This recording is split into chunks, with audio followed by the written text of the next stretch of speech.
शुभ सकाळ मंडळी. दुपारच्या जेवणामध्ये काय बनवायचं असा विचार करत होते. तेवढ्यातच माझ्या लक्षात आलं की मी काल बनवलेलं मटण, त्याचा रस्सा थोडा उरलेला आहे. 2-4 वाट्या उरलेला होता.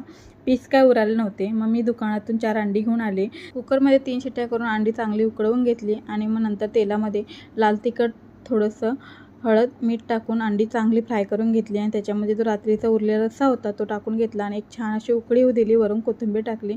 त्यानंतर मी एक कांदा चिरला, एक टोमॅटो चिरला, थोडीशी कोथिंबीर, सगळं व्यवस्थित मिक्स करून घेतलं. त्याच्यामध्ये दही टाकलं, थोडंसं मीठ आणि थोडंसं काळी मिरीची पावडर टाकली. दही टाकून छान असं मिक्स करून घेतलं आणि बाजूला ठेवलं. त्यानंतर मी ज्वारीच्या भाकरी बनवल्या. आमच्या इकडे सासरी बाजरीच्या भाकरी बनवल्या जातात, पण मला ज्वारीची भाकरी आवडते, त्यामुळे मुंबईला आले की मी ज्वारीची भाकरी बनवते. आता आमच्यात भाकरी कशी खातात मी तुम्हाला दाखवते. अशी एका ताटामध्ये भाकरी चुरून घ्यायची, जेवढी आपल्याला हवी आहे तेवढी. त्याच्यावरून रस्सा टाकायचा, लिंबाचा रस टाकायचा आणि मस्त एक साईडला दही कांदा घ्यायचा आणि मस्त खायचं. खूप छान लागते आणि असं खाल्लं